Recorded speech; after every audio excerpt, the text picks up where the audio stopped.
Kamēr daudz viet februāris paiet ziemas mierā, daudzās Vācijas pilsētās un ciematos ielas pārvēršas krāšņā svētku virpulī. Karnevāls, kura saknes meklējamas viduslaiku tradīcijā pirms lielā gavēņa ļauties pēdējai jautrībai, mūsdienās pulcē tūkstošiem dalībnieku un skatītāju.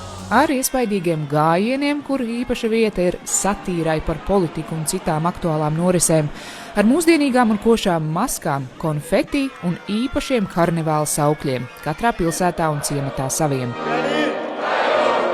Arī senie latvieši ziemas tumsu februārī dzinuši prom ar meteņu, maskām un jautrām izdarībām.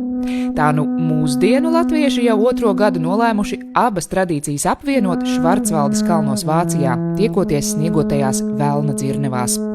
Tērpušies kā dažādu tautu pārstāvi, hipiji un pirāti. Tā ir vienkārši fantastiska vieta, kur sajust latvietību, kur iekļauties Vācijā vispopulārākajā karnevālā, kāds var būt ziemas noslēgumā.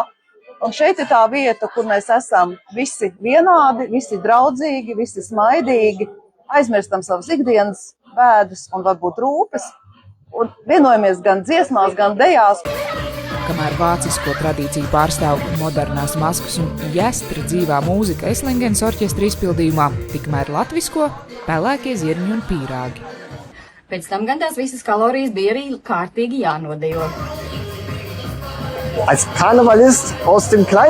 Kā vācu karnevāla tradīcijas pārstāvis no Iršas ciemata, jo īpaši priecājos par iespēju piedalīties savā pirmajā latviešu karnevāla pasākumā. Izcila norises vieta, lieliski dzīvā mūzika, pat ja es saprotu tikai nedaudz, un sajūsminātā publika padara šo pasākumu par patiesu svētku kulmināciju. Sveicinām visus latviešus ar mūsu ciemata trīskāršu karnevāla sveicienu.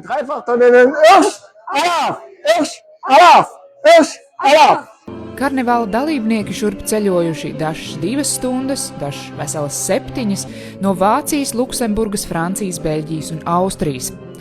Rīta pusē pagalms atkal kluss, bet tikai līdz nākamajam gadam. Līva Karlsona, Latviešu.com sadarbībā ar diasporas reportieriem speciāli Latvijas televīzijai.